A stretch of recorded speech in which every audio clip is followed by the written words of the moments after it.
Si e parashikoni të ardhmen e rajonit të Ballkanit, a ka gjasa që Kosova dhe Serbia të arrijnë ndonjëherë një paqe të përhershme? Serbia dhe Maqedonia më herët duke se ishin në rrugë të mbarë. Sot, nga gabimet e tyre kanë ngecur jo pak. Bosnia dhe Hercegovina është rast më i komplikuar për shkak të ndarjeve etnike dhe cenimit të marrëveshjes së Daytonit. Mali zi ka avancuar shumë. Shqipëria qartësisht është kampione, brenda pak viteve do t'jetë pjesë e BE-s. Rezultatet janë të dukshme dhe të prekshme. Edi, siç po duket, ka vendosur ta bëjë Shqipërinë dhe shqiptarët pjesë të plotë të familjes perëndimore, me hira me pahir. Suksesi i Shqipërisë do të duhet të shndrojë në mundësi dhe fuqi edhe për Kosovën. Nuk jemi edhe aq patriot siç e glorifikojmë veten, por edhe nuk jemi aq shqyrtar sa na paraqesin mohuesit. Ngjajmë me popujt e tjerë, me të mirat dhe vlerat, por edhe me të metat dhe dobësitë. Po, Kosova dhe Serbia mund dhe duhet të arrijnë paqe të qëndrueshme. Hendeku i urrejtjes serbo-shqiptar është i thellë. Urrejtja ngjall vetëm hakmarrje. Askënd nuk e ka quar drejt mirëqenies së zhvillimit. Dëgjoj zëra lokal dhe faktor ndërkombëtar, madje edhe me ndikim që po sugjerojnë se ky proces duhet të ndodhë hap pas hapi.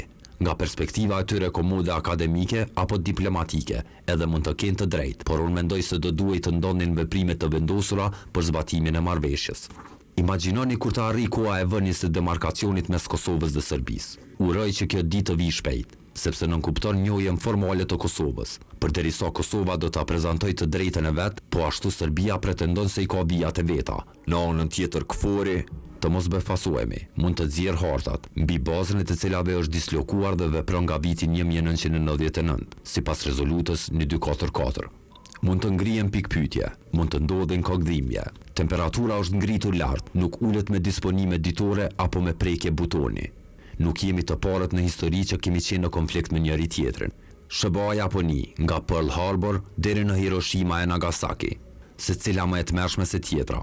Por në fund të luftës, dominoi arsyeja dhe interesi për ndërtimin e një partneriteti strategjik për i më të suksesshmëve në botën e demokracisë pas vitit 1945. Gjermani-Francë, nga mosmarrëveshje urrejtje historike, pas luftës së dytë botërore, transformuan interesat dhe vlerat e tyre në shërbim të paqes së zhvillimit, tutje si bërtham për Bashkimin Evropian.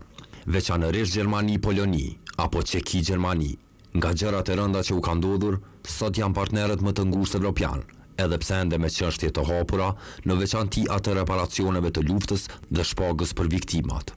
E di se nuk mund t'i transformojmë shqiptarët në francez, polak apo çek, e as që duhet të bëjmë përpjekje, e as serbët në gjerman. Gjithashtu jam i vetëdijshëm se ne nuk i kemi dhënë perëndimit trashëgimit të dijeve dhe kulturës së amfiteatrove të Krakovës apo Pragës, apo mrekullinë e shkëlqimit të ideve të Balzakut dhe Goethes. Por nuk duhet të ndihemi dhe sillemi inferior siç bëjmë jo rall.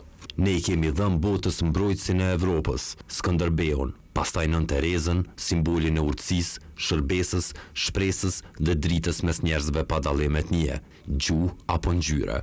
I kemi dhënë njerëzimit edhe gjeniun e letrave Ismail Kadare, prandaj botës do t'i afrohemi me vlera dhe vlerësimin që na bëhet. Gjeografia e globit është tabloja e plotë e historisë së lirisë dhe pavarësisë së Kosovës. Gjenerata e re është me fat, që po jeton dhe gëzon për parësitë që solli liria, shteti dhe demokracia. Për zhvillimet e reja në Serbi, më duket i papjekur entuziazmi në disa mjedise mediale apo politike në Prishtinë e Tiranë. Historikisht, asnjë regjim i Serbisë nuk është sjell korrekt me shqiptarët. Në Beograd mund të ndryshojnë emrat e zyrtarëve, toni dhe taktika, por jo qëllimi. As nga opozita serbe nuk shon ndonjë zotim për sjellje evropiane në relacion me Kosovën. Në Serbi, sipas matjeve të fundit publike, besimi për BE-n ka rënë në nivel shumë të ulët, për SBA-t edhe më i ulët. Për NATO-n, disponimi vazhdon të jetë shumë armiqësor, dëshmi se tek të rinjt serb ende po rritet nacionalizmi. Suksesi apo mos suksesi i Kosovës ka një adresë, Prishtinën. Qartësisht, për liderët e Beogradit, njoja e shtetit të Kosovës paraqet edhe sot vijë të kuqe. Megjithëse, kjo mund të vazhdojë së paku derisa në Moskë sundon Putini. Mund të ndodhë vetëm ndonjë mrekulli, marrëveshje Washington-Moskë. Diçka të tillë ma kishte thënë presidenti Clinton gjatë një takimi në New York në vitin 2011. Jo, Kosova, nuk keni mundësinë ta bedni Serbinë as Rusinë që ta njoh Kosovën. Këtë punë mund ta bëjë vetëm Washingtoni. Ishte pikërisht kjo strategji e Clintonit që e detyroi Miloševićin të kapitulonte në qershor 1999. përballë diplomacisë së treshës atisari Talbot Chernomirdin. Pak pas kësaj bisede me Clintonin, shpërthyen revoltat e pranverës arabe, viti 2011, në Tunizi, Egjipt, Libi, Siri e tjera.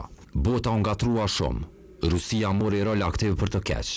Ndodhi sulmi ndaj diplomatëve amerikanë në Bengazi, rritja e ISIS dhe grupeve të tjera terroriste, fuqizimi i grupeve proxy të Iranit në lindjen e mesme, pushtimi rus në Krime, marrëveshja e gabuar e Minskut, tërheqja e Obamës pas kërcënimit për sulm në Siri. Vëmendja dhe angazhimi për Kosovën u zbedh dhe u zhvendos. Rusia nuk ka pasur ndonjë shtys për njojën e Kosovës. Këtë vërtetova edhe gjatë takimit me Putinin në vitin 2018, në bisedën e shkurtër, të lehtësuar nga partnerët në Paris në pikë të ditës, në pallatin presidencial Elysee, në prezencë të presidentit Trump, zonja Merkel, Nikoqirit Macron dhe liderëve të tjerë botror, në pyetjen time të drejtë për drejtë se cila është mundësia që Rusia ta njohë pavarësinë e Kosovës. Putini u përgjigj shkurt: arrini marrëveshje mes vete, Kosovë-Serbi. Rusia atëherë lëviz. Deri atëherë Moska mban qëndrimin e taneshëm. Serbia në raport me Kosovën ende lëviz për asaj toleron Putini. Por, në të ardhmen e afërt, Serbia mund të lëviz për asaj shtrëngon Trump. Mundësia që normalizimin të arrijë Brukseli më duket e vogëlt. Me gjithë vlerësimin personal për të ngarkuarin e ri të BE-s për çështjen e dialogut zotri Sorensen, për rolin negativ që do ta luanin për Kosovën, Lajçak dhe Borrell i kisha paralajmëruar liderët aktual të Kosovës, qysh në ditët e para të ngjitjes së tyre në muaj të pushtetit, fillim të vitit 2020. U desh të kalonin 4 vite për të kuptuar roli jo ndihmues i tyre, ndërsa Thorbjørn Jagland, si udhëheqësi i Këshillit të Evropës, për një dekadë vlerësonte raportin e Dick Martit, gjoja për trafikim organesh, sikur të ishin germa fjalë dhe fjali të nxjerra nga Bibla. I kam thënë në zyrën e tim në Strasburg: vështrimi juaj i gabuar. Mu përgjigj: të dëgjova, por jam në kontakt mirëbesimi me lider të tjerë kosovar. Ai vazhdonte në të tijen. Nuk u befasova nga përfshirja e tyre në dosjen Epstein, ku qartë zbardhën lidhjet e tyre të vjetra dhe të reja me rusët.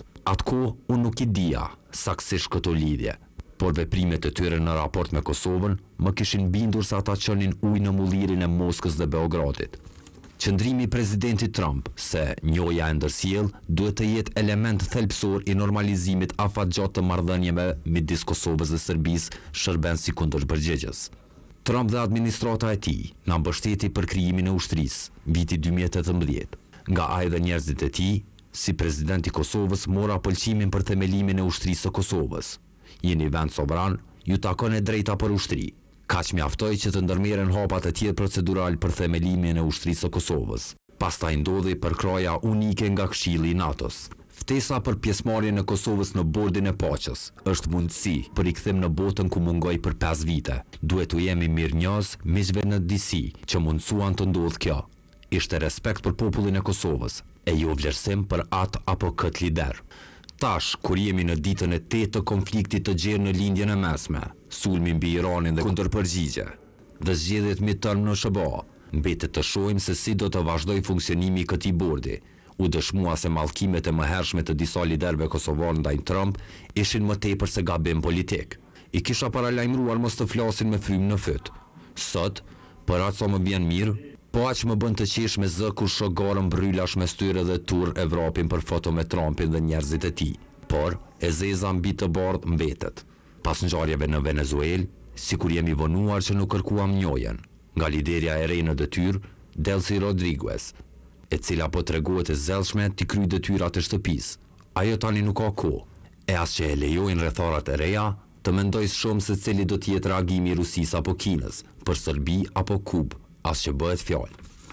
Ndikimi i Moskës dhe Pekinit në Karakas është thyer. Mendoj me një diplomaci më të mpret nga liderët kosovar në raport me Washingtonin, ky synim mund të arrijej, por nuk është vonë. Evropa pas luftës së dytë botërore nuk është përballur kur me kërcënime kaq serioze të sigurisë dhe rendit demokratik nga Rusia, pastaj prej lëvizjeve apo veprimeve vetëngulfatëse, të partive apo qeverive me veprime autoritare, neglizhencës, shterjes apo oportunizimit të partive tradicionale e tjera. BE-ja sikur është marginalizuar, vazhdojnë të shfaqen shumë zëra, nuk po trajtohen seriozisht nga SBA-t, as nga Kina dhe madje as nga Rusia. Pothuajse në të gjitha proceset globale po lajmërohen të vonuar. Ky realitet më duket i dhemshëm dhe shqetësues edhe për neve në Ballkanin Perëndimor.